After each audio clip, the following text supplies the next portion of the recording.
Сайн байцгаана уу? Та бүхнийхээ амрыг мэдчилж байна. Шинжлэх ухааны гайхамшиг нэвтрүүлэг хүрэхэд бэлэн боллоо. За өнөөдрийн сэдв математикчийн хамгийн том шүдний өвчтний талаар ярилцах болно. За нэвтрүүлгийн хамтран ажиллагчаар Culture is Local, Knowledge is Global, Eguno оюун компани болон хамтдаа төрүүлж алах нь Unitel ивэнттэйг ажиллаж байна.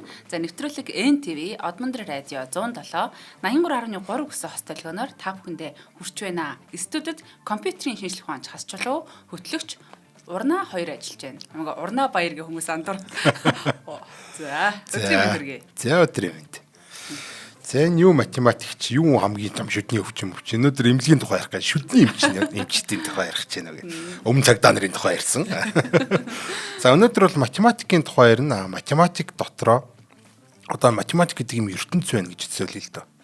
За, тэгэх юм бол тэрэн дээр ингээд нэгдсэн юм арлууд байж идэг. За, тэр арлууд ингээд зарим нь бол ингээ хоорондоо холбогдоогүй одоо арал гэдэг чи одоо хоорондоо холбогдоогүй л байж таарна шүү дээ. Тэгмээд хоёр арлыг аваачаад ингээ гүүрээр холбочингууд тэр хоёр арал урд өмнөхөөсөө илүү баялаг болдог байхгүй юу. За тэгвэл математикийн хамгийн том арлуудыг ингэж гүүрээр холбож математикийг нэгтгэн нийлүүлэх ийм програм байдаг. Энийг бол Лагранжийн програм гэж нэрлэдэг. Тэгэхээр өнөөдөр бол ерөнхийдөө математикийн их нэгдлийн тухай ярина гэсэн. За нэг иймэрхүү түүх. Гэхдээ маш сонирхолтой түүх байдаг. Ер нь бол математикийн түүхэнд байтугай хүн төрөлхтний түүхэнд хамгийн сонирхолтой түүх гэж байгаа нь явдаг иймэрхүү юм байгаа. За энэ тухай ярина. За Лагранжийн програм. За Лагранжийн програм гэдэг нь юу юм бэ гэхээр тоо, дүрс, долгионууд энэ цаана юм тэгш хэмээ хувьд талаар хоорондоо юм ихрүүд болж ихэр юм шиг ингэж бүр ижилсдэг. Яг ийм адилхан ижилхэн тэгш хэмүүдтэй байдаг. Ийм зүй тогтлыг ер нь бол математикчд авч харсан баг. За тэгвэл ийм энэ одоо зүгээр холбоо амрал зүгээр нэг юм холбоо амрал биш. Зүгээр л нэг юм очиг жанцсан биш. Нэг юм маш тийм үзэгсэлэнтэй бас гайхалтай ийм бүр тэгш хэмээн ийм холбоо амралууд байдаг. Гэхдээ энэ зөвхөн одоо үзэгсэлэнтэй зөвхөн гайхамшигтай биш. Хамгийн чухал нь болохоор энэ математикийн хамгийн том тэр одоо дид салбаруудыг хооронд нь нэгтгэн нийлүүлээд математикийг нэгэн том юм математик болж болох юм байна гэдэг юм таамаг дэвшүүлсэн юм байж байгаа. Лагранж гэдэг. За энэ таамаг бол ерөөсөө математикчдын хувьд бол хамгийн одоо тэргүүний гэх юм уу хамгийн одоо зорж явж байгаа. Физикчд болгон бүх хэцүүлийн онлын араас явж байдаг бол математикчд болгон энэ Лагранжийн програмыг одоо биелүүлэхийн тулд ингэж бас чин хүсэл зорилго нь ээж байгаа гэсэн. Одоо эцсийн зогсоолно л гэсэн. Бараг л хөдөлж хүнд ярихад бол ямар ч математикийн бүх салбаруудыг нэлсэн. За тэгэхээр энийг бодлогын болохоор хоорондоо бүр ямар ч хамааралгүй математикийн дэд салбаруудыг хооронд нь гүүрээр нийлүүлээд математикийн бүх зүйлийн онлыг одоо бий болгох тийм математикчдын ориглон хүсэл тэмүүллийг Лагранжийн програм гэж нэрлэдэг байна. За энэ Лагранж гэдэг нь юу юм гэхээр Роберт Лагранж гэдэг хүн байна. За энэ хүн болохоор Канадын математикч. Тэгээ 1967 онд өөрийнхөө одоо хамтран ажиллагч мэрэгжил нэгтийн Андре Вейл гэдэг хүн рүү энэ тооны онолдох Галвагийн групп гэж яддаг. За энэ юун Галва олоо авчаа гэд бас хүмүүс гайхаж магадгүй энэ утгагүй одоо учирч анцсан тайлагтай авчнаа. За тийм хармоник анализ гэж бас байдаг. Бас юун хармоник анализ те автоморфик хэлбэрүүд гэж байдаг те. Тэгэхээр ямар ч сан тооны онолдохын Галвагийн группүүд болон хармоник анализын автоморфик хэлбэрүүд донд маш хачирхалтай холбоо хамаарал байна гэдэг тухай ийм захиа бичсэн. За эндээс л бүх зүйл эхэлсэн. За ямар ч байсан энэ бол ерөөсөө бидний түүхийн эхлэл гэсэн. За энэ захиан дотор нь ер нь юу бичсэн байсан бэ гэхээр энэ тооны онолдогоо бүх тэгш юмуд одоо өмнө нь бол бид нар тэгш юм гэдэг гой дугаар хийсэн баг. Ухраад очиод үзэх юм бол тэгш юм од мөндөргээ хайх юм бол бид хоёрын доогоор гараад ир тэ. За тэрэн дээр бол ингээд тэгш юм гэж юу вэ? Ямар гайхалтай зүйл вэ? Энэгээр одоо математик, физик одоо яаж хөгжиж идэг те. Ерөөсө бүх зүйл энэ бүх онолоод орчин үеийн бүх онолоод бол бүгдээрээ л энэ тэгшимдэр хөгжиж идэг. За тэгвэл энэ тооны онолтойгоо бүх тэгшимүүд геометри болон хармоник анализд ихэр тэгшимийг үүсгэнэ гэдэг юм захианыхаа агуулга иймэрхүү юм байна. Би чамаг одоо нэг энэ бол батлагдсан юм биш л дээ. Гэхдээ бол энэ үнэхээр гайхалтай юм зүйл байна. Хоёулаа иймэрхүү юмыг одоо энийг ер нь юу гэж бодож байна гэд тэ. Энэ талаар бол би чамаг одоо цэнгэлэх гээд одоо ширүүпт гэж штэ тэ. Энийг юм баталгаагүй найдваргүй. Гэхдээ бол маш сонирхолтой юм таамаг байгаа байхгүй тэ. За тэгээд олон зэргийн тэгшгэлдэх гэж байгаа тэгш юм уу. Олон зэргийн тэгшгэл гэдэг бол бид нар 10 жилдээ бас үзтгэлсэн квадрат тэгшгэл, куб тэгшгэл энэ төр гэлтэй 4 зэргийн 5 зэргийн тэгшгэлүүд гээл ингээд бид нар 10 жилийн алгебр дээр үздэг байсан шүү дээ. За олон зэргийн тэгшгэлдэх тэгш юмуд нь долгион болон геометрийн дүрснүүдийн тэгш юмтэй ихрүүд мэддүүцдэг. Тэгээ бүдүүлгээр одоо хэлье л да. Тоонууд болон дүрснүүд долгионтой тэгш хэмээрээ холбогддог гэж байна. Тоо, дүрс, за тэгээд долгион гэж байгаа. Энэ гурав бол ерөөсөө нэг өсөнд одоо физикээр бол бөөм долгион хоёр гэдэг шиг ийм нийлдэггүй гурван салбар байхгүй тий. Долгион буюу хармоник анализ, тоо буюу одоо энэ арифметик. За гуравт болохоор энэ юу гэдэг юм? Дүрс гэдэг юм, геометр гэдэг. Энэ гурав нь маш том арал байдаг. Математик ингээд уулан дээрээс гараад бүх ингээд дэд зэдүүдийг харах юм бол ийм гурван том арал байна гэж харах хэрэгтэй. За тэгэх юм бол энэ гурван том арлын дунд тэгш юм гэдэг ийм холбоо байна. Эдгээр чинь нэг юм байна гэдэг ийм таамаглал байсан гэсэн. За энэ зохион дээр нь иймэрхүү юм байсан. За хэрвээ энийг одоо бид нар энэ гүүрнүүдийг бариад энэ салбаруудыг нэгтгэж юм бол одоо жишээлбэл ач холбогдолны юм гэдэг юм гарч ирж байна. За хоёр салбарыг ерөнхийдөө нэгтгэн нийлүүлчих юм бол энэ нэгдсэн онл одоо жишээлбэл гаргаж яах гэж бодъё л та тий. Тэгвэл энэ салбар бүрийн мэдлүүд ингэж холбогдоод хоорондоо үржигдээд одоо өсрөнгөө хөгждөг. Нэгсэнд одоо жишээлбэл надад ийм тооны онл байна. Надад одоо долгионы онл байна гэвэл гэхээр тооны долгионы онл биш бүр тэрнээсээ том болчдөг гэсэн. Үржигддэг байхгүй юу тий. Энэ талаар бол ер нь айгүй олон тийм физик математикийн дугаарууд бол яриад байгаа шүү дээ. Энэ салбаруудыг хооронд нийлүүлнэ гэдэг бол энэ бүр тухайн салбараа өсрөнгөө хөгжүүлдэг. Ийм зүйл болдог. За тэгээд дээрэс нь алгебр геометрик за яг жишээ болгоод хэлэхэд бол дээрүүд алгебр геометрик Рене Декартийн координатын систем гэдэг юмар нийлүүлж байсан шүү дээ тий. Энэ бол ерөөсөө математик өсрөнгөө хөгжүүлсэн байдаг байхгүй түүхэд бүр гайхалтай зүйл болсон байхгүй энэ бол тий математикийн юмнуудыг геометрээр математик одоо нэг алгебр дотор бодогдохгүй байсан тоонуудыг геометрээр ашиглаад маш амархан бодчихдаг. Альсгүй геометр дотор одоо бодогдохгүйсэн асуудлуудыг бид нэр алгебр ашиглаад маш хэлбэрхэн бодчихдаг. Бие биенийх нь аргуудыг ашиглаад бие биенээс нь газар нэгээд ингээд илүү том, илүү хөгжингүү, илүү баялаг ийм одоо салбар болдог гэсэн. Тэгэхээр энэ салбаруудыг нийлүүлнэ гэдэг бол маш чухал зүйл. За гэтэл энэ төр чи бүх салбаруудыг нийлүүлэх гэдэг шүү дээ. Тэгэхээр ямархан одоо ач холбогдолтой гэдэг нь бол харагдаж байгаа. За жишээ нь одоо энэ Лангландын програм одоо ингээд ерөнхийдөө бол энэ чинь таамаг байгаа шүү дээ. Ийм тэгш юмуудын хамаарал байх шиг байна. Энийг батлая. Гэтэ батлахын оронд бас батлахгүй гэж бол одоо нэгэсэндээ эсрэг жишээг нь гаргаж ирээд одоо нурааж болно гэсэн үг шүү дээ. Энд чинь энэ таамагч худлаа байна гэдгийг эсрэг ганцхан ширэг эсрэг жишээ гаргаж ирэл нурааж байна. Гэтэл өдий хүртэл ганц ч удаа эсрэг жишээ гарч ирээг байгаа. Тэгэхээр ер нь бол маш тийм магадлал өндөртэй таамаг байхгүй юм те. За энэ биелснээрээ энэ үнэн байснараа яах вэ гэхээр тооны онолд байгаа маш хүнд бодлогуудыг геометрээр маш хялбархан бодож болдог жишээнүүд гарч ирдэг. Анхны тооны замбраагүй байдлыг одоо долгионы онол гэдэг байгаа шүү дээ. Одоо энэ хармоник анализийн аргаар болохоор энэ нууц зүй тогтлын ингээд олох боломжтой энэ. Анхны тооны зүй тогтол шүү дээ. Энэ бол бүр үнэхээр ачралтай гайхалтай хэрэг байхгүй. За нэг иймэрхүү юм болж байгаа. За тэгээд ерөөсөө энэ ирээдүйн математикийн ерөөсөө энэ нэгдсэн нэг том ийм салбар байна. Энийг бол одоо математикийн ирээдүйг зөвхөн харуулж шүү дээ. Тийм болохоор математикчид энд маш дуртай байдаг. Ямар гоё болох юм бэ? Ирээдүйд өстой гоё болох юм байна гэдэг. Энэ зүйлүүд батлагчаас айгүй гоё болох юм байна. Одоо физикчд бол те бүх зүйлийн онол гэдэг юм батлагчих юм бол айгүй гоё байхгүй юу гэнэ. Харин тийм яагаад нэг сонир физиктэй адилхан болоод байна. Оо яг үнэ. Ялч арлаар нь одоо бодож болох буюу одоо тий илүү уян хатан хэлбэр болох гол юм байна гэж ойлгогдчих. Бүр үнэхээр наа чин бол маш тийм зөв асуулт. Яг одоо утгагүй харин заяа. За энэ эвлүүлдэг зураг байна гэдэг зүйл хийдүүлээ. Одоо jigsaw puzzle гэдэг шүү дээ тий. За тэр jigsaw puzzle-ыг одоо бидэрт маш олон ийм писүүд нь байж байгаа. Одоо хэсгүүд нь гэх юм уу тий жижигхэн ийм юмнууд нь байж байгаа. Тэгвэл тэр нь зураг нь байхгүй бидэрт. Ерөнхий зураг нь байхгүй гэдэг зүйл чи. За тэгэл бид нар чинь ингээл энэ тэндээс наваад эвлүүлнэ ш. За эвлэж байгаа хоёруудыг бүгдээр ингээд хооронд эвлүүл ингэж үзээ. Овн хоёр нийлчлээ гэж энд тавьчихна. За ингээл овн хоёр нийлчлээ, овн гурав нийлчлээ, овн дөрөв нийлчлээ гэд энэ тэнд хэсэг бусаг газар жижигхэн юм арлууд бий болчих واخгүй тэр чинь тий. За тэгээ бид нарт ерөнхий том зураг нь байхгүй юм чи бид нар тэрийг ингээл харж байгаа л за нийлэхээр нь л нийлүүл. За тэгээд одоо энэ одоо нийлсээр байгаа одоо математик гэдэг юм jigsaw puzzle одоо эвлүүлдэг зураг байлаа гэж бодоход ийм нэг гурван арал хэсгүүд том томоор нийлцсэн байгаа байхгүй.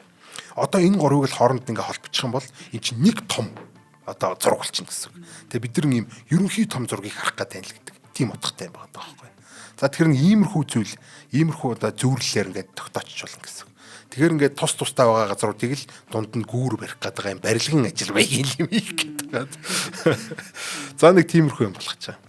За тэгвэл ямар ч ясын мэдлгүүдийг нийлүүлнэ гэдэг бол хамгийн чухал юм. Ер нь бол би бас зөндөө олон дугааруудаа ер нь байнга хэлдэг.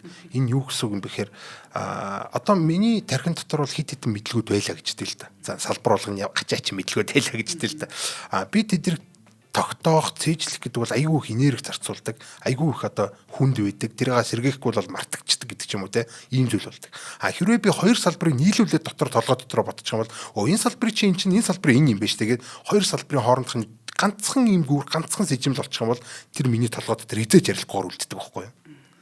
Тэр хоёр арал маш том юм газар болж үлддэг гэсэн. Тэр юмыг ерөнхийлж харна гэдэг бол хүний тархины хийж чаддаг хамгийн гайхалтай зүйл одоо хийм л оюухан хийж чадахгүйгаа ийм зүйл. Одоо generalize хийж байгаа юм одоо явдал байгаа шүү дээ тий. Нөгөө талаас нь generalize хийгдсэн мэдлгүүд бол бүгдээр маш хүчрхэг, маш том, маш тийм өргөн цар хүрэг хамарсан юм болдог. За энэ баахан юм ямар ач холбогдол юм баахан ярьчлаа. За энэ математикийн томоохон дэд яг чиний одоо асуултанд хариулъя л та тий. Математикийн том дэд салбаруудыг нийлүүлж байгаа гэдэг утгаар бол энэ яг физикийн одоо төстэй маш тийм төстэй төрөний хэлсэн юм чинь байж байгаа тийм. Энэ физикийн их нэгдлийн онол гэж байдаг. Их нэгдэл. Энэ их нэгдэл гэхээр одоо бэлгүүн сайн мэдэндээ. Ерөнхийдөө цахилгаан соронзон болон цөмийн их болон баг хүчнүүдийн 3 хүч байгаа. Уг нь бол хорон ертөнцийг 4 хүч удирддаг. Энэ дөрөвтг нь болохоор энэ татах хүч байхгүй тий. За тэгэхээр энэ 3 хүчийг энэ цахилгаан соронзон ер нь бол татах хүчнээс бусдын л гэсэн үг шүү дээ. Нийлүүлсэн энэ онолыг их нэгдлийн онол гэдэг байхгүй. Энэ бол одоо физикийн түүхэнд хамгийн гайхалтай, хамгийн амжилттай нэгдлийн онол гэсэн үг. Одоо ерөөсөө энэ татах хүч гэдэг юмыг нийлүүлчих юм бол бүх зүйлийн онол, юуны онол гэдэг их нэгдлийн байтгаа супер нэгдлийн онол гэдэг ч юм уу те. Юу л юу гэж нэрлэж болно. Бүх зүйлийн онол болж байна. Физикийн гэдэг. Тэгэхээр яг энтэй ерөнхийдөө зөөрлж одоо Лангландын программыг бол энэ математикийн их нэгдлийн онол гэж ярилдаг. Яагаад их нэгдэл гэдэг нь супер нэгдэл гэж яагаад болоогүй? Яагаад бүх зүйлийн онол биш юм гэхээр эн чинь бас бүх онолуудыг одоо тий бүх одоо тэр арлуудыг холбосон биш байхгүй. Хамгийн том тоо бүхий арлууд л одоо 3 4 арлуудыг л холбож байгаа. Гэхдээ энэ дөрвөн арал холбогдож байгаа бол одоо математик тэр чигтэл ерөнхийдөө одоо газар нээгдэж гэсэн үг те. За ерөнхийдөө иймэрхүү л том зураг гэж ярьдэн штэ. Математик том зургаар нь хараад эндний юм багсаа тэндний юм багсаа гэдэг одоо бүх зүйл одоо дунд нь үлдсэн бүх хоосон газрууд нэгээг үлдсэн газрууд бол бүгдээрээ цаг хугацааны л асуудал болж таарна. Гэхдээ энэ гүүрнүүд тавигдах үгүй нь өөрөө цаг хугацааны асуудал биш байхгүй. Энэ бол бүр түүхэн асуудал байхгүй те. Энэ шийдэгдэх юм байна, шийдэгдэхгүй юм байна гэдэг. Шийдэгдэхгүй ч гэж болно, худлаач гэж болно л тэ. За нэг иймэрхүү зүйл. За тэгэхээр амарсан физикийн онолтой бол бүр ингээд нэрлж одоо ингээд те физикийн онолтой зүүрлж гэж нэрлэдэг. Иймэрхүү зүйл байна. За 1500-аад онд ер нь бол математикчд хоорондоо гэж юугаар хэн илүүгөө үздэг байсан бэ? Ер нь бол математикчд бие биенийгээ дуэлд дууддаг. За тэгээд одоо буу шийдэн барихгүй шүү дээ. Юу хамгийн сайн идэвлээд тэр чинь математикаас хамгийн сайн. За тэгвэл яг зэрэг тэгшгэлүүдээр ингэж тэ хин хурдан бодох уу гэдгээр үздэг байсан юм байна. Квадрат зэргийн тэгштэл гэдэг бол бид нар 10 жилдээ л үздэг байсан. Тэрэн дээр чинь нэг юм дискриминант гэдэг юм орж олж байгаа л x1 x2-ыг олдог шүү дээ. Нэг мачин 2 юу лээ 2a дээр юу гэдэг лээ. 4a-ыг a дээр нэмэх нь язгуурын дор хасах b нэмэх нь 2 юу лээ нэг тэрийг даг марч. За ямарчсан квадрат зэргийн тэгшгэлийг бол манай 90-ийн өмнөх 2000-ад онд бүр олцсон байсан. Тийм болохоор одоо математикчд бол энийг бол нэгтэй 2 квадрат зэргийн тэгшгэлээр одоо 2 зэргийн тэгшгэлээр л хоорондоо өрсөлдөхгүй. 3 зэрэг, 4 зэрэг, 5 зэргийн тэгшгэлүүдээр хоорондоо өрсөлдөнө. Ингэдэг байсан. Тий. Тий, нэлээ эрт болсон байгаа. За куб зэргийн тэгшгэл гэж одоо 3 зэргийн тэгшгэл гэсэн үг шүү дээ, тий. Ямар ч топ математикчд хоорондоо энэ олонний өмнө гарч ирээд бие бинийгаа хөөе чи наашир хоёулаа хин нөлөөгөө үзчихье гэж дуудаад ийм шоу маягаар тий бодлого бодож хин төрүүлж бодхоо үздэг байсан. За энийг бол мэдээж одоо арт иргэд бол маш тэгэж тий ямар гоё юм бэ, ямар ухаантай, ямар мундаг юм бэ гэж үздэг. Одоо entertainment болгож үзэж байна. Нөгөө талаас санхүүгийн салбарынхаа одоо санхүүгийн чинь бол хамгийн их тоотоо оролцдог байсан салбар байсан байхгүй тэр үед. Тэнгүүд санхүүгийн салбарынхан болохоор бас тэдний одоо уралдаан энэ юмнуудыг дэмждэг. Ингэж хоорондоо дуэлдэж байгааг дэмжиж тэгээ хандив шагнал бол ингээд арт иргэдээс ч гэсэн одоо энэ санхүүгийн байгууллагуудаас харангүй ирдэг байсан баг. Нэг гэсэндээ математикчид одоо энүүгээр амьдрах боломжтой байсан бүр. Энэ шагналаар би ингээд ялчих юм бол амьдрах боломжтой. Тэгэхээр эндээс юу гарч ирж байгаа гэсэн чинь уг нь бол энэ 3 дугаар зэргийн тэгшгэл 4 дугаар зэргийн тэгшгэлүүдийг бид нар ботцсон энэ томьёог нь олоод Олохын тулд ерөнхийдөө ийм оролдоо хийгээд ингэж бодож байгаа шүү дээ. Гэтэл үний эрэхтэй сүүл тэр нь entertainment болоод эхлэнгүүт нэг хүмүүс чинь ашиг орлоготой болоод тэгэхээр хин нэгэн тэр томыг олсон ч гэсэн угаасаа хүмүүст хэлэхгүй гэсэн. Тэ одоо тэргээрээ хоол олох гэдэг шүү дээ. Тэгээ ямар ч ийм шалтгаанаар бол хүмүүс бол ингээд өөрсдөө 3 дугаар зэргийн тэгшлэлийн томьёог олцоод ерөөсөө ингээд бие биенээс нууж мууж энэ төр яваад те тэгснэ бие биендээ үе дамжуулж өв дамжуулж өгч юм уу тэрүүгээр мөнгө хийдэг иймэрхүү зүйл байсан. За тэр дундуур нь бас янз бүрийн те бие биенээс хулгаалах те ард иргэд ил болох мол гэд 9 бусын юм жоод 3 дугаар зэргийн 4 дугаар зэргийн бид нар тэгштгэлүүдийг ерөнхийдөө олсон байдаг. Одоо те тэгштгэлийг 3 4 дугаар зэргийн тэгштгэлийг бодох томьёог олсон гэсэн. Яг л дискриминантны энэ олдог тэр томьёог нь олцсон гэсэн үг байхгүй. А тэгээд энэ цаашаа энэ 5 дугаар зэрэг яах юм 6 дугаар зэрэг яах юм энэ зэрэг яах юм чи нэг дүнгэж 3 4 дээр явчих шүү дээ. За энэ 5 яах юм бэ гэл ингээл ерөөсөө хайсан. За ерөнхийдөө болохоор бид нар куб зэрэг тэгштэл гэдэг квадрат зэрэг тэгштэл гэдэг яг тэрнтэй адилхан 4 зэргийг болохоор квартик гэдэг 5 зэргийг болохоор квинтик гэдэг байхгүй. Энэ квартик нь олцсон квинтик нь яах юм гэсэн чи 250 жилийн турш математикчд оролдоод ерөөсөө олоогүй дийлээгүй энэ зүйлийг. За ийм ачаан бас. За тэгээд хоёлаа удахгүй жоохон байжгаад 1799 онд энэ хэрхэн шийдэгдсэн энэ түүх цаашаа яаж үргэлжлэх талаар ярьцгаая. За манай хамтран ажиллагч байгууллагаар болохоор Culture is Local, Knowledge is Global гэдэг үүрэгтэй Игүнэ оюун компани маань ажиллаж байгаа. За Игүнэ оюуныг бол бид ер нь бол нэлээд олон хоногийн өмнө бол ингээд лаунч хийсэн юм Игүнэ чат гэдэг аппликейшн хийж байгаа. За хэрвээ та нар татаж аваагүй бол татаад авчаарай. Android дээр ч байгаа, iPhone дээр ч хийж байгаа. Тэгээ Play Store руу ороод, App Store руу ороод Игүнэ чат гэж тайгаад тэгээд татаад авчаарай гэдэг. За энэ юун чат юм бэ гэхээр одоо ер нь бол бараг л бүгд мэдэндээ одоо автобус зарладаг систем байдэн шүү дээ.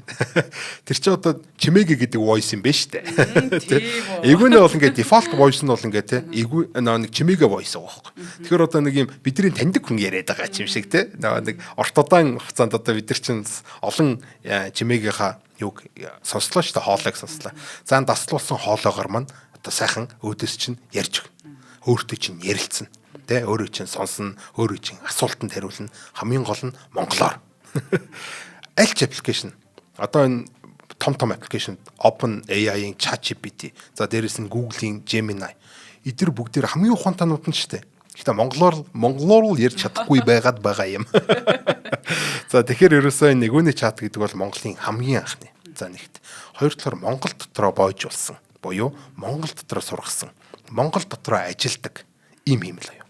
Монгол хүмүүсийн бүтээсэн. Одоо хэмэл оюун гэж одоо улсуудын хувьд бол бараг л стратегийн зэвсэг боллоо шүү дээ. Тэгэхээр одоо яах юм бидрийг интернетээс нь тасалсан ч одоо тий тогноос нь тогно авах хэрэгтэй шүү. Интернетээс нь тасалсан ч гэсэн одоо бид нар тэр интернетгүй дотооддоо ийм хэмэл оюунтай болж байгаа нь энэ бол маш чухал асуудал. За нөгөө талаас энэ монголоор ярьж байгаа гэдэг бол айгүй тийм чухал бидэр тийм хэрэглээг санал болгож байгаа. За айгүй гоё юмнууд байлээ тэрэн дээр. За яг цаг агаар асуух бол энэ үхэнд заяа.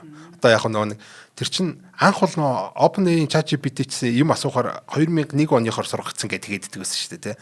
Энэ игүүнээ яаж чадж байгаа вэ гэхээр яг одоо бас ChatGPT шиг орчин үеийн мэдээллүүдийг бас авч чадна.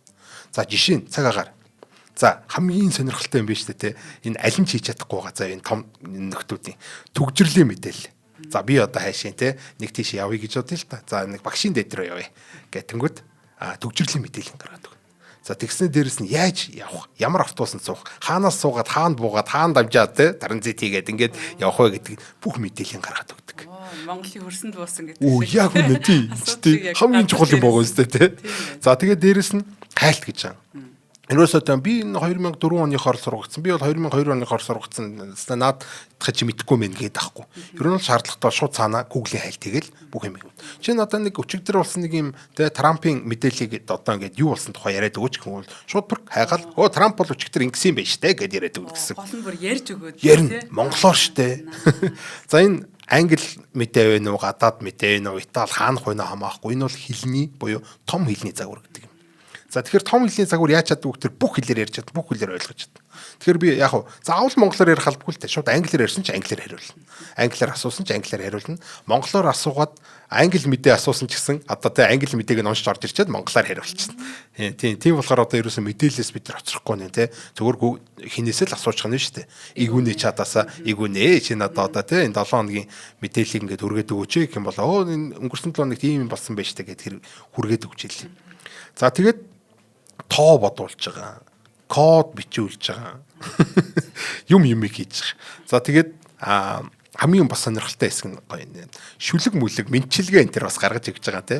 За би ингээд бас найз зөвхөндөө нэг хайрын шүлэг өччих гэсэн. Чи надад нэг өчээд өгөөч гэх юм бол сайхаад тий. Монгол хэлээр сурсан. Тий. Чихний чимэг болсон Монгол аялгуу сайхан монгол хэлээр бас сайхан шүлэг зохиогоод өгнө. Мэдчилгээ дэвшүүлээд өгнө тий. Наад цас аялах юм лээ. Ширхэглэн гэдэг шүү дээ. Бид нар ч сүүлдээ нөө ширхэглэн бодрох гэдгээс өөр юм байхгүй болохоор сүүл рүүгээ бие биендээ ширхэглэн хайдаг болсон шүү дээ. Одоо бол маш бүтээлчээр тий. Хизээч давтагдахгүй, хаанч байгаагүй шин ийм мэдчилгээг бие биенээ хүн болгоно руу те аав руугаа нэг ээж руугаа нэг дүү руугаа нэг найз руугаа нэг гэдэг ингээ бүгднлөө нэг хэрнээ явуулах боломжтой. Ийм гайхалтай ийм чат гарч ирсэн байна. Игүүнэ чат гэдэг. Хиймэл оюунтай те ганцаардах юм бол ярилцаж болно. Асуудал тулгарсан үед асууж болно. Юм хүм мэдэхгүй байх юм бол энэ хүмүүс одоо гадуур ийм ачаач юм яриад. Энэ одоо ямар учиртай юм гэвэл наад чи ийм учиртай штэ гэж гуглдэл гаргадаг юм гэсэн. За тэгэхээр ийм гайхалтай зүйлийг бол санал болгож байгаа. Энэ игүүнэ оюун компанид баярлах хэрэгтэй. Хоёрт болохоор энэ игүүнэ чатыг одоо бид нар дэмжих хэрэгтэй байна. Ягаад тэгэхээр одоо энэ үндэсний хиймэл оюун гэдэг бол бидний аюулгүй байдалтай, бидний өдөр тутмын амьдралтай маш чухал хамааралтай зүйл. Энэ зүйлийг бид нар маш хурдан одоо өөрсдийнхөө хэрэглээнд оруулахын тулд бид нар игүүнэ чатаа дэмжиж ядаж татаад авчи. Ядаж одоо ингээд ганц хоёр чатлаад ярилцаад үтчихээ л та. За дараа нь тэгээ сайжрахаараа яаж сайжирж байгааг нь харцгаая тий. Тэгээ энэ чинь өшөө өөр юу орж чадах юм чинь түгжирлийн мэдээлэл одоо маршрутын мэдээллүүдийг автобусын маршрутыг гаргаад өгчин гэж удахгүй бидний банкны мэдээллийг гаргаад өгнө. Удахгүй бидний одоо тэр ийм Монголиа юу байдгийг стенер бидний хувийн мэдээллүүд рүү ч одоо гаргаж ирээ тий. Бид нар туслаад одоо чи нэг ийм ажил хөөцөлтөд өгөөч гэвэл тий. Хөөцөлцсөн. Өчигдөр хөөцөлдсөн байсан юм уу? Өнөөдөр асуухыг чи мэдээд энэ төр гэдэг ч юм уу тий. Ер нь бол маш чухал ийм хэрэглээг бол санал болгож байгаа. Би бол одоо хүртэл англи хэлэндээ муу болохоор тэр ChatGPT интертэй яг ярьж чаддаггүй байхгүй. Би өөрөө ч дуудлага муутай нөгөө нэг ярьж байгааг энэ сайн ойлгохгүй одоо монгол хэлээр бол айгүй амар байгаа байхгүй тий. Цогнгийн хамаахыг том ирчүү жижиг ирчүү гэдээс эхлүүлээд хамаг юм л асууж байна одоо юу нэг чатаас. Үнэхээр сонирхолтой. Үнэхээр зогоотой байл ш. Та нар бүгдээрээ татаж аваад тэгээд нэг ярилцаад янз бүрийн туршаад тэгээд асуугаад тэгээд үзээрэй.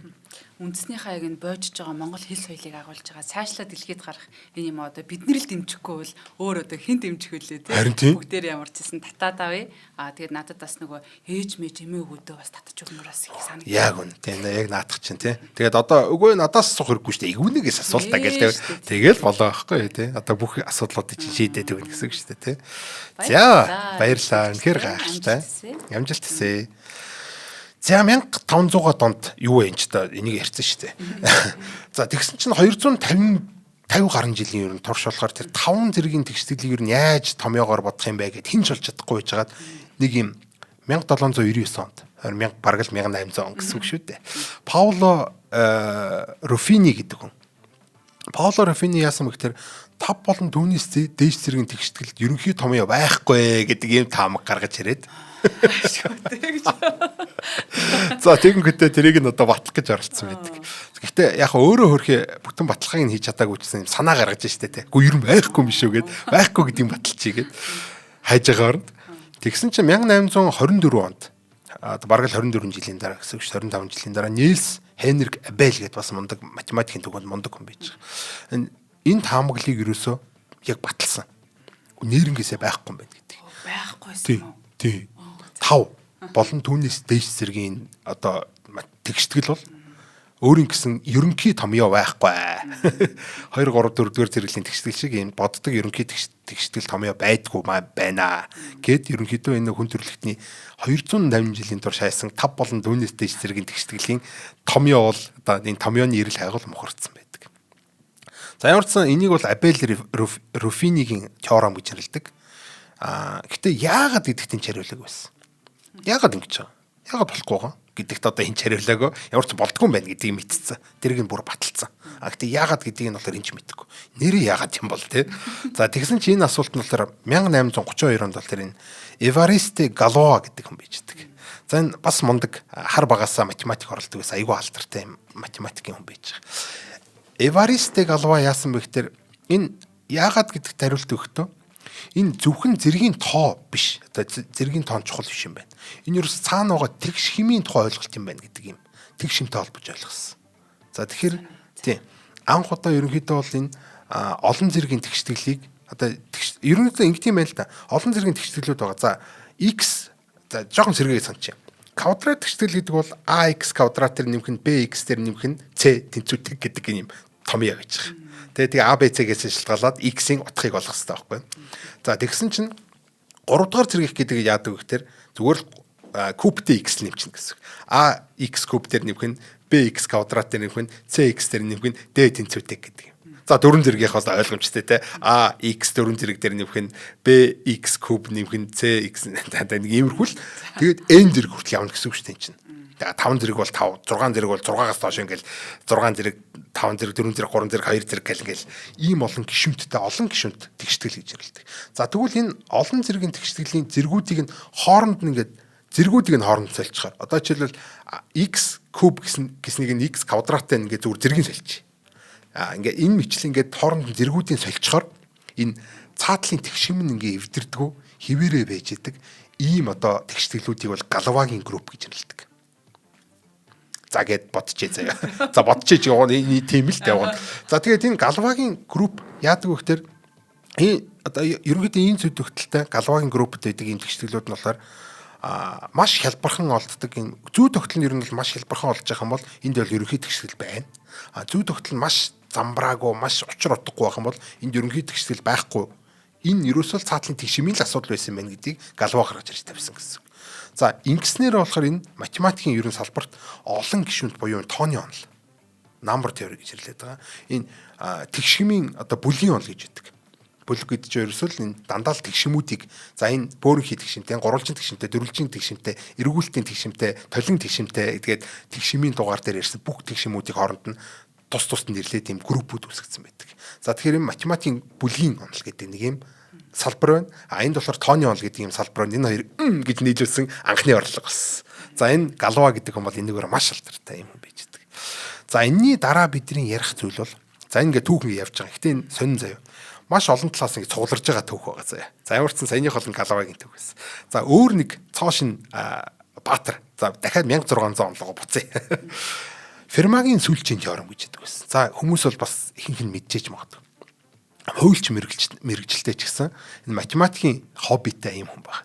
За энэ элдвийн зэ одоо теоремуудыг гаргаж ирээд тэгээд тэрийг өөрөө батлаад за тэгээд баталгаагаа нуунгуудаа математикчдад та нар чи тийм л тийм сөрхий математикч юм бол наадхаа ботчих. Наадхаа баталчих гэж ингэж зугаагаа гаргадаг байсан ийм хүн. Гэхдээ энэ яагаад алдартай болсон бэ гэхээр бүх энэ томьёо, бүх теоремууд нь амар тийм алдартай, амар чухал. Тэгээ математикчдыг бүр үнэхээр сорьдог ийм одоо юунууд байсан, теоремууд байсан гэсэн. За энэ Пьер де Ферма гэж. За энэ хүн болохоор 1637 онд тэр хамгийн сүүлчийнхаа теоремыг гаргаж ирээд та нар энийг чаддаг юм бол бодчих гээд тэгээ нас урцсан. Нэг өсөндөө одоо нөгөө нэг бид нар чадахгүй байна бууж өглөө гэхэд хариулт энэ хүн байхгүй. За энийг бол Фермагийн сүүлчийн теорем гэж нэрлэдэг. Зарим хүмүүс өөр шолмын теорем гэж ярилдаг. Ягаад тэр 350 жилийн турш 1637 оноос хойш 350 жилийн турш энэ түүхэн математикчдын сүнсийн сорсон ийм асуудал байж байгаа. Хин ч шийдэж чадаагүй ийм хачирхалтай бодлого. За энэ бодлого яг Ферма өөрөө жинхнээсээ баталсан уу эсвэл зүгээр шоглоод гаргаад ирсэн гэдгийг нь бид нар мэдэхгүй л. Гэхдээ болохоор ямар ч байсан энэ Фермагийн гаргаж ирсэн бүх теоремууд бол ерөөдөө батлагдчихсэн. За тэгээд дээрэс нь маш чухал байсан. Гэхдээ ерөнхийдөө энэ хамгийн сүүлчийн теорем ч гэсэн чухал байсан байх хэвээр. За дээрэс нь 350 жилийн турш худлааг нь ч баталж чадахгүй, үннийг нь ч баталж чадахгүй байсан гэхээр энэ бол нэлийн тийм сонирхолтой маш хүнд хэрнээ энэ бүр ингээд тийм маш гүн гүнзгий бодлого гэдэг нь ойлгомжтой болж байгаа байхгүй. Тэгэхээр бол албаар бараг те сүүлчийнхаа теоремыг болгож гаргаж ирсэн ч гэж байгаа. Энэ бол үнэхээр агуу теорем байсан. Яг хуу товчхон гэдээ дуртчихъя л да. Бидний нэг Пифагорын теорем гэж яддаг шүү дээ. А квадрат дээр нэг Б квадрат тэнцвэр С квадрат гэж байгаа. Яг хуу энэ Пифагорын теоремд болохоор энэ А Б С буюу энэ талууд нь тэгш үндэстэх гурвалжийн талууд гэсэн үг шүү дээ. Бүгэл тооны харьцаатай бүгэл тоонууд байдаг байхгүй. За жишээлбэл 3 4 5 5 байна гэж үзвэл. За тэгм бол 3-ын квадрат 9, 4-ийн квадрат 16. 9 дээр 16 нэгээр 25. 25 чи юуны квадрат гэхээр 5-ын квадрат. Тэр 3-ын квадрат дээр нөхөн 4-ийн квадрат тэнцвэр 5-ын квадрат. Ийм тэгш үндэстэх гурвалж оршин байдаг байхгүй. За тэгэхээр энэ тоонууд нь А Б С-нүүд нь одоо ийм бүхэл тоогоор таардаг ийм одоо тоонуудыг бол бид нар Пифагорын гурвал гэж нэрлэдэг. За энэ хиний Фермагийн сүүлчийн теорем дээр юу байсан бэ гэхээр квадратын хооронд n тавьсан заяа. А энэ дээр нэмэх нь B n тэнцүү C n гэж. За энэ тэгштгэлийн n нь 2-оос их 2 байж болохгүй 2-оос их 3 4 5 тэгээ бүхэл хамгийн гол нь A B C-д нь яг ийм тохиолдолд A B C-д ямар ч натурал одоо тгийг тооцохгүйгээр бүхэл тоонууд 1 2 3 4 гэсэн ийм эерэг бүхэл тоонуудын хариу байхгүй гэдэг ийм теорем баггүй юу. Нэгэсэндээ квадрат дээр бол байгаад байгаа шүү дээ. Пифагорын гурвал байгаад дээ. Гэтэл квадрат зэрэг нь куб болоод ингээд дээшээ яваад өгөнгүүт энд бол ямар ч тийм юу болтохгүй. Одоо энэ бүхэл тооны хариу болтохгүй гэдэг ийм теорем байсан. Уг нь бол нэг амар хэцүү санагдахгүй. Яагаад энэ математикчдын сүнсийг сорсон юм учиртай байхгүй. Математикч өөч нь гайгүй юм биш тэгэл ороод зүгээр бүтэн насаараа өхөн хөгтлээ тэрнтэй зууралдаад амьдралаа алдаад хам юм нэр хүндээж алдаад хачи юм болтой байсан байхгүй. За тэгээд ямар ч гэсэн энэ шолмын теорем одоо юуны Фермагийн сүүлчийн теорем гэдэг аюу алтартай. За жоохон бодоод үзье л та. Пифагорын теорем одоо жишээлбэл 3 болон түүнээс дээш хэмжээстэйсэн бол одоо яг бидний мэддэг А квадрат нэгэн Б квадрат тэнцүү С квадрат гэдэг бол 2 хэмжээстэй байгаа. Пифагорын теорем баггүй. 2 хэмжээст гурвалж нэх гэсэн үг тийм. Тэгвэл 3 хэмжээст бол юу болох вэ гэж миний толгой дотор одоо хамгийн түрүүнд борж ирж байгаа юм болохоор А куб дээр нэгэн Б куб нэгэн С куб тэнцүү Д куб болмаар байгаа байхгүй. Гэтэл өнөөдөр бол яг Пифагорын теорем бол ерөөсөө квадрат нь хэвээрэл байдаг. А квадрат нэгэн Б квадрат нэгэн С квадрат тэнцүү Д квадрат л болчихдог. 5 зэрэг болох юм бол энэ гişүүд нь олон болвол нэг квадратууд нь хэвээрэл байгаа гэдэг гэсэн. За тэгэхээр энэ ерөөсөө Пифагорын теорем гэдэг бол эн чинь бүхэл тооны хариутай гайхалтай зүйл байгаа шүү дээ. Гэтэл 3-аас дээш болоод ирэхээр энд ерөөсөө бүхэл тооны хариу олдохгүй болоод байна гэдэг юм маш хачирхалтай ийм теоремыг бол Ферма гаргаж ирсэн байдаг. Тийм болохоор хоёлаа тун удахгүй ийм Раманужан гэдэг хүний тухай ярив. За манай од мөндрийн математик сонирхдаг хүмүүстийг сонирхолтой байгаа хаа. За нэвтрүүлгийн үе нэтгэжээр хамтаа төрүүлж алах нь Unitel компани үе нэтгэж ажиллаж байна. Тэгэхээр Unitel-ийн DataD гэдэг урамшууллыг одоо эхэлсэн байгаа. Тэгэхээр та бүхэн маань Unitel application, Toki application-аар 4 GB-аас дээш дата багц идэвхжүүлэх бүртээ хүрд эргүүлэх хэрэгтэй болно. За бид нар бол одоо датагаа бол авч л таарна тий. Угаасаа л авдаг, авсараагаа авах болгонд нь харин танд хүрд эргүүлэх нь боломжийг олгож байгаа. Энэ бол надаас аягүй гоё таатай байдаг л та ингээд нийгэм хожоод байхаар тий. Тэгэхээр хүрд эргүүлэх бүрд бэлгтэй гэж байгаа байхгүй амжилтгүй гэдэг байхгүй бас тий. Тэгэхээр бэлгэнд нэмэлт 50 GB, 100 GB дата ирэх. U-Point оноо зэрэгс эхлээд iPhone 17, Galaxy S25 Ultra, Dyson агаар цэвэршүүлэгч гэх мэт энэ олон супер бэлгүүд багтсан байгаа даа. Тэгэхээр та бүхэн мандас Unitel-ийнхаа аппликейшн дээр датагаа авах бүрдээ энэ гоё бэлгүүдийг тэ эргүүлээд орой унтах болгондоо ингээ гоё бэлгтэй амарч байгаарэ гэж тэгээд датагаа аваад бэлгээ аваарай та бүхэн маань нэвтрүүлгийг ивент тэтгэж байгаа Unitel-ийнхаа хамт олонд баярлалаа. Баярлалаа. Энэ эргүүлдэг тоглоом бол хүнийг ер нь донтоолд нь штэ. Тийм тэгээд энд бол донтдсон юм билэ. Ингээл нөө угаасаа датаагүй байх гэж юу аах вэ нэр чинь. Өөс өдөр тутам бид нар одоо нэгжээс илүү нэгж байхгүй ч гэсэн дататай байхад болчихж байгаа байхгүй тий. Тэгээд яг ингээд зүгээр намайг зүгээр дата авахаар өдрийнхөө хэрэгцээг өөрийнхөө хангаа тий сарынхаа хэрэгцээг хангаа явж хахад им эргүүлэх хэрэг хүчин бид нар ч дарахгүй байж чадахгүй. Тэгээ нэг хэд дараад эхлэхээр гой гой бэлгүүд ингээл наа тархинд допамин ялгараа тий. Ер нь бол их осолтой байж байлаа шүү. Хүрд болгон бэлгтэй гоё. Айхтар донтож магадгүй шүү. Дата нэг хэрэглэхгүй дата аваад тэгээд хүрд эргүүлэхэд дата аваад байв. Үнэхээр гайхалтай. За баярлаа. За энэ дараагийн байвал дахиад нэг үсрээтгэе. Хэдүүлж одоо хитэн түүхийн хитэн талаас нь ингээд дүг гэж эхлээд тэгээ эдгээр нийлүүлэх гээд байгаа байхгүй. За Сриниваса Раманужан гэдэг юм математикч байна. Энтхийн математикч. За энэ зарим хүмүүс мэдчихэж магадгүй хязгааргүйг мэддэг гэгддэг юм хүн байна. Тэ хязгааргүйг мэдгч нэгэн гэдэг тийм кино хүртэл үждэг. Тэ Раманужаны тухай. Тэ Man Who Knows Infinity гэдэг тийм кино байдаг. Энэ кино минон дээр гарч идэг агуу математикч юм байж. За энэ хүн болохоор 1916 онд Раманужаны дискриминант функц гэдэг нэг юм хачирхалтай сонин юм хязгааргүй үргэлжилсэн олон гишүүнтэй хязгааргүй олон гишүүнтэй ийм функц байж байгаа. Раманужаны дискриминант функц гэдэг. За энэ болохоор модуляр хэлбэрийн тийм одоо тохиолдол байт юм байна л да. Модуляр хэлбэрийн тохиолдол гэхээр за энийг тайлбарлах бол дахиад цаг хүрэхгүй. За ямар ч модуляр хэлбэрийн ийм нэгэн онцгой тохиолдуулахын хязгааргүй зэргийн тэгшдэглийг анхны тоо ашиглаж хийцэн ийм ачиргалтай ирүүлсэн. Тэгэхээр нэгэсэнд одоо энэ олон зэрэгт гишүүдтэй одоо тэгштгэлийн хариултанд нь энэ анхны тоо ороод ирлээ. За анхны тоог ашиглаа шийдсэн энэ юусэн тооны онол хийгээд модуляр хэлбэрийн хооронд бас ийм хоёр арал биш шүү дээ. Тооны онол гэдэг одоо арал, модуляр хэлбэр гэдэг нэг арал байгаа байхгүй бас. Тэгээ одоо ийм орчин үеийн одоо бидний анхны тоо, альсгуул одоо энэ юу гэдэг юмнууд криптограф гэдэг ч юм уу те энэ бүх одоо маш чухал юм салбар гэж байгаа бас. Энэ салбартай бас хооронд нь гүүр тавих шахсан. Ийм зүйл бас. Тийм шахсан. Ер нь бол тийм нэг л тохиол болж байгаа шүү дээ тэр чинь. Тэр юм сэжүүр олж чинь гэсэн. Хүүгийн ч одоо өөр юм байгаа юм биш үстэй гэдэг нэг юм те газраас нэг юм жижигхэн болж байгаа. Тэгвэл тэр хэсэг газрыг сайн ухаад үзэх бол бүр том юм байгаа ч юм билээ те. За нэг иймэрхүү юм байгаа. За энэ Раманучан болохоор өөрөө ихтэй энэ шийдлийнхаа яг баталгааг нь бол хийж чадаагүй. Ерөнхийдөө ингэж таарч байна. Энэ яг батлагдах нь үгүй яг анхны тоогоор энэ Раманучаны дискримин одоо л бид нар Раманучаны гэдэг болохоос өөрөө ч нэг Раманучаны гэг болгоо л та. Яг Раманучаны олсон дискриминант функц нь яг цаана юм анхны тоотой холбогдож ингэж тайлагдах юм байна гэдэг ийм таамгийг ерөнхийдөө дэвшүүлээд ганц хоёр тохиолдол болоод ингээд өөрөө бараагүй байдаг баталж.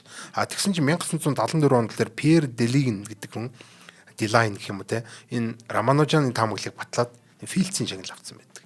Филдсийн шагнал гэдэг бол ерөнхийдөө математикчд өгдөг Нобелийн шагналыг ойлгож байна. Яг тэгэхээр Нобелийн шагналд математик гэдэг салбар байдаг. Тэгэхээр хамгийн том одоо математикийн шагнал гэсэн үг. Филдс. За тэгэхээр ямар ч ийм том шагналыг хүртсэн байт юм байна. За ингээд энэ нэг юм түүх оршуу. За ингээд тогтоогоод аваарэ. За 1955-аас 1957 онууд дээр Танаяма Шимура гэдэг хоёр хүн байж байгаа. За энэ хоёр хүн болохоор бүх рационал эллипслэг мөрийнүүд модуляр байна гэдгийг таамаглалт төвшүүлсэн. За энэ рационал эллипслэг мөрий гэхээр эллипслэг мөрий гэдэг нь өөрөө болохоор бас зүгээр л юм энгийн олон гишүүнт функц гэхгүй. Тийм гарч байгаа одоо юу нь болохоор график нь эллипс хэлбэртэй болохоор эллипслэг мөрий гэж нэрлэдэг. За энэ эллипслэг мөрийнүүдийн одоо рационал гэдэг нь болохоор коэффициентүүд нь рационал гэхгүй. Тэгвэл ax квадрат bx нэмэх c гэдгсэн шүү дээ. a b c-нүүд нь юм рационал тоонууд гэсэн. Рационал тоо гэдэг одоо бид нар эргүүлээ санах юм бол хоёр бүхэл тоог ийм зураасны дээдэл доотлол тавьж хагаад ботархай тоог илэрхийлэх аргыг хэлдэг байхгүй тий. Тэгэхээр бол ерөнхийдөө бараг л ботархай тоог гэж хэлж байна. Бүхэл тоогоор илэрхийлэгдэг ботархай тоог бид нар рационал тоо гэдэг. За энэ бүгд модуляр байна гэдэг ийм хачирхалтай юм гараад ирж байгаа. Дахиад нөгөө нэг тооны онол, дахиад нөгөө нэг модуляр, нөгөө нэг криптографийн тэр байдаг нэг айхтар нэг арал угаад байгаа шүү. Энэ хоёрын хооронд дахиад нэг жижигхэн гүрний сэжүүр бас гаргаад ирж байгаа юм. Гэхдээ энэ хоёр бол нэлээд том гүрний сэжүүр тавьсан. Ямар ч ийм гүр бол оршин байна гэд хэлсэн.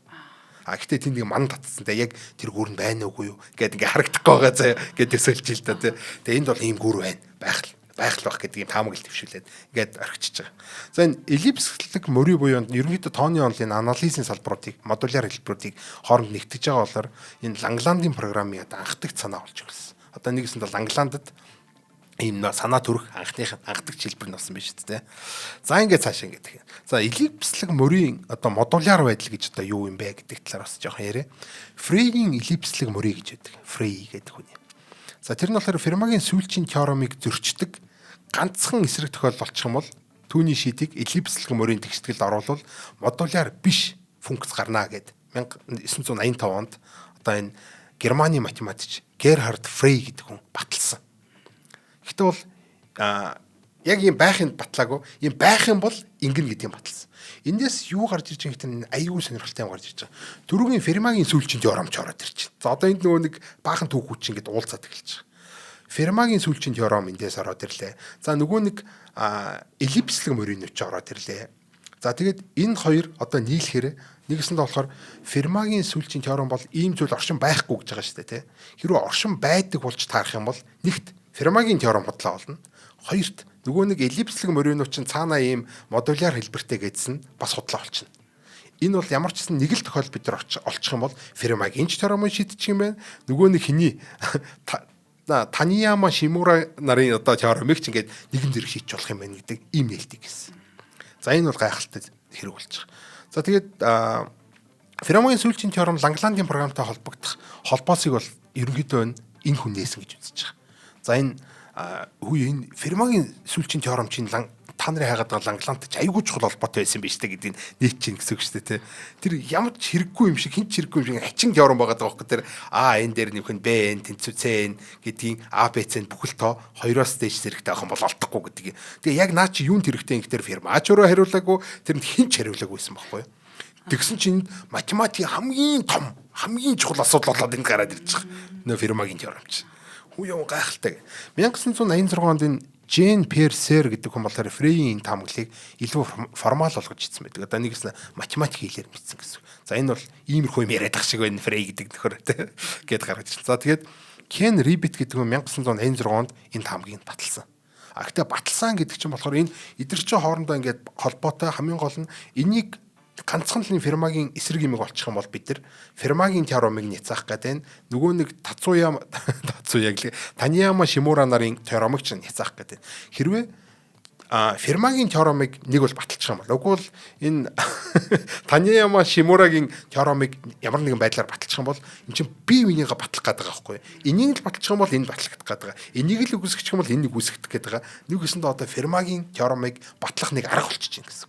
350 жилийн турш шийдэгдээгүй аргыг нь одоо олох нэг арга шийдэж байна. За гэхдээ энэ өөрөө цаана Лангландын программыг шийдэх одоо бас нэг том гол тэмдэглэхөр болж байна гэсэн. За тэгээ вау гэд ингээд математикч чинь болно гэд хоорондоо дууралтж эхэлж байгаа. За тэгвэл хин төрөлхөө үзье. Ямар акли явдалтай юм бэ? Яг үнэ. За фермагийн сүүлчийн теорем гэхээр Андре Вайлс гэдэг хүн баталсан. За тэгээд Рибетийн нэг теорем байсан шүү дээ. Саний нэг айхтар теорем байсан шүү дээ тий. Кен Рибет гэдэг хүн чинь Фрей гаргаад тэнгуүтэ Шон Персер тэрийг формалжуулаад тэгээ Кен Рибет баталсан. За тэгэхээр Рибетийн теоремыг эсрэгээр нь ашигласан гэсэн. Нэгэсэндээ Рибетийн теорем чи юу гэжсэн бэ гэхээр хэрвээ энэ Мацуя Танияма Шимура нарын теорем нь хэрвээ ингээд ямар нэгэн шийд байхгүй байх юм бол энэ фермагийн шийдчихсэн байхгүй болж таарна. Байх юм бол одоо фермагийн үнэн болж таарна гэдэг энийг нь эсрэгээр нь хэрвээ фермагийнх төр байдаг бол энэ хоёрыг чинь биелэх юм биш үү гэд нэгсэндээ эсрэгээр нь яг теоремын эсрэгээр нь тавиад энэ чинь байхгүй болж таарна гэвэл үгүй тэгвэл байвал байж таарна гэд иймэрхүү арга ашигласан энэ Андре Вайлс.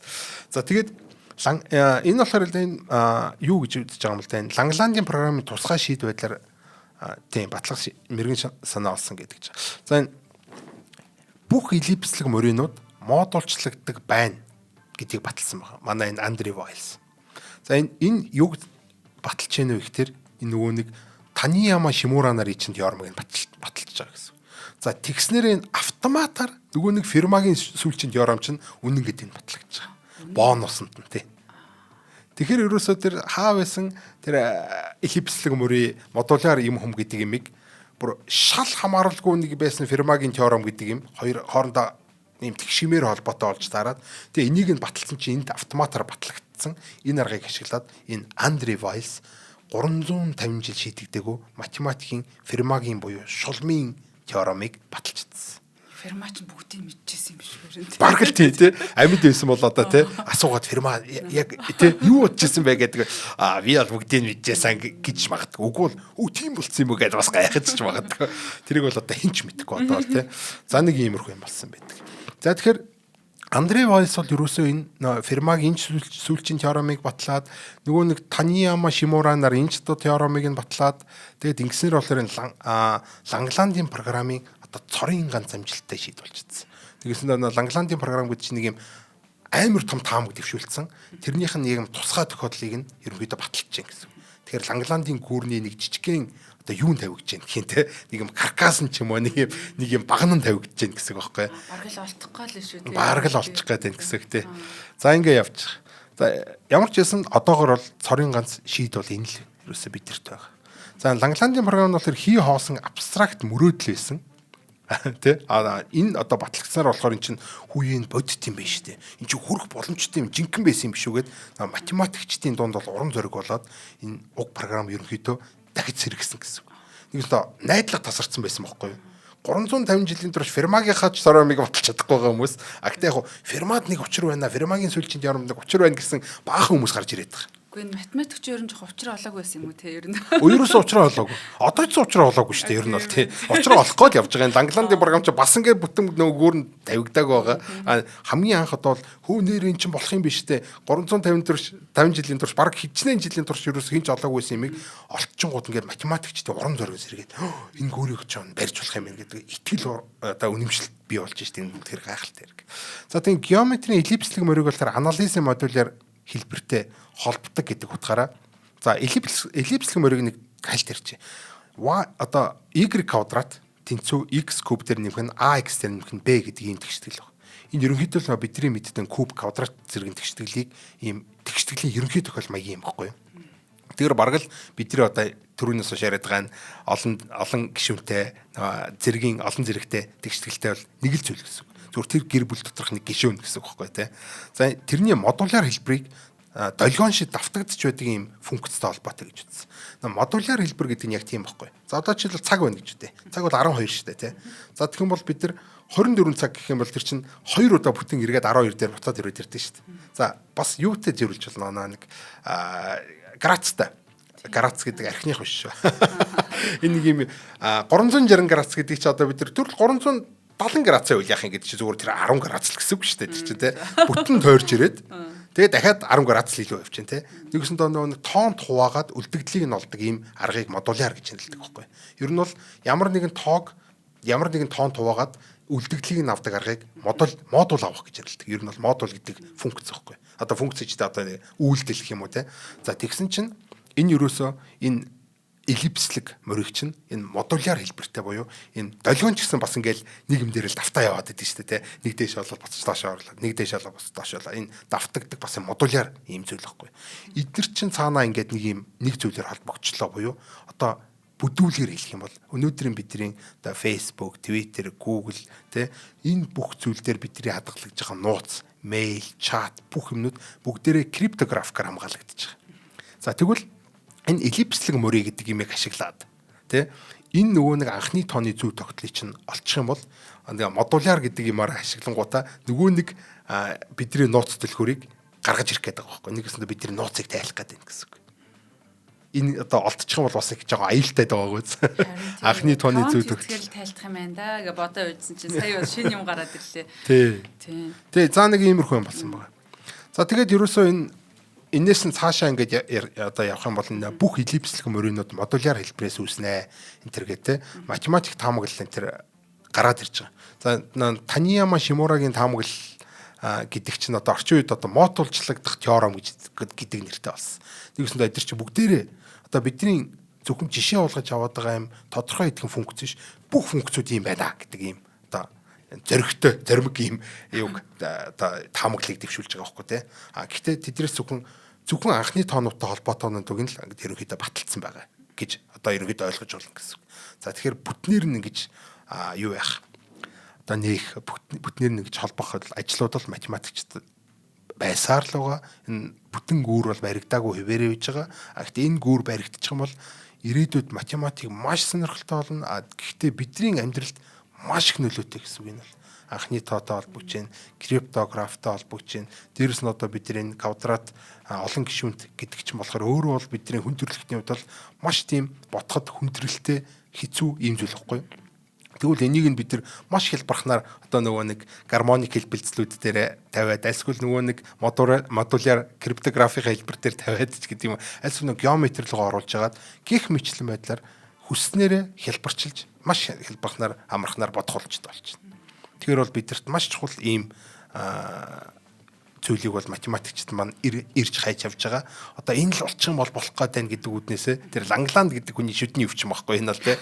Энийг нэг баталчихсан математикчдын дунд чинь нэг юм юу байгаад байна нэг юм сэжүүр нэг юм мэдрэмж байгаад байна. Гэхдээ энэ яг болох л хэвээр энэ бүр яг л юм шиг мэдрэгдээд энэ бүр яг нэг жоохон л явчих юм бол энэ яг батлагдлаа гээл тий. Энэ л батлагчих юм бол одоо хамаг юмны төлхөөр тайлагдах гээд байна. Нэг иймэрхүү зүйл байгаад. За цаашаа ируулгын зөндөл гоё юм байна л да.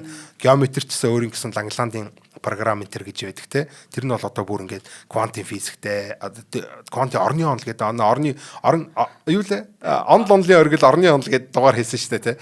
Тэрний одоо квант орны онол болон утасны онол энэ төртэй холбогддог. Энэ одоо геометрийн Лангландын програм. За тэгээд 2000 онд тэр Эдвард Витн гэдэг хүн яасан гэдэг айгүй гоё юм зүйлүүд бол цаашаа. Ямар ч гэсэн энэ түүх бол өөрөө бүгд ном болцсон байгаа. Томьёо Ожоо гэдэг нэг ах хүүгийн юу хийж байгаа. Ийм математик философи бас гэж жижигхэн хар ном байж байгаа. Тэрэн дээр эдрийг айгүй гоё хэрэгжсэн. Би тэрийг бүр уншаа уйлжсэн шүү дээ. Математикчд одоо ингээд зүгээр идэ математикчны түүх байгаа байхгүй. Тэгээ тэрийг математик болж байгаа түүхийг уншаад уйлна гэж ч одоо юу гэсэн. Тэгээ ямар ч гэсэн өөрөө бол энэ хүндрэлтний түүхэнд бол маш чухал, тэгээ маш сонирхолтой, маш эмгэнэлтэй, маш түүх болж ингээд үлдсэн. Ийм түүхийн тухай ярьлаа. Дээрээс нь ямархан ач холбогдолтой, ямар чухал зүйл вэ гэдгийг нь бол манай сонсогчд бас тэ заавал нэг айхтар гүнзгий ойлгохгүй байг. Чихний хайжгаар бас нэг юм ганц хоёр өгнөд шип гээл 10 жил хүй квадрат зэрэг юу лээ тийштэй гээд модул тийштэй гээд ингээд зөрсөн баг гэж одоо найдаж байна. За математик гэж их сүрхий тий адал явдал агуулсан ийм зүйл байдаг юм байна гэсэн шипийг өглөө. Тэгээ математикчдын шүдний өвчин гэдэг бол зүгээр ч нэг бас нэг шүдний өвчин биш юм байна тий. Одоо технологи хөгжөөд альва бас асуудлуудыг шийдчихдэг бол энд ирээдүйд бид нарт одоо шийдэх олон зүйл байгаа юм байна математикчтай гэж бодлоо. За нэвтрүүлгийн хамтран ажиллагчаар Culture is Local, Knowledge is Global эгөөний оюун компани болон хамтдаа төрүүлж алах нь Unitel компани ивэнтдгээ ажиллалаа. Нэвтрүүлэг NTV Одондөр радио 107 83.3 гэсэн остолгоноор та бүхэндээ хүрэлээ. Хамтдаа байсан үзэг сонсогчтой болон хасаатай их баярлалаа. Дараагийнхаа дугаараар эргэн уулзъя. Баярлалаа, баяртай.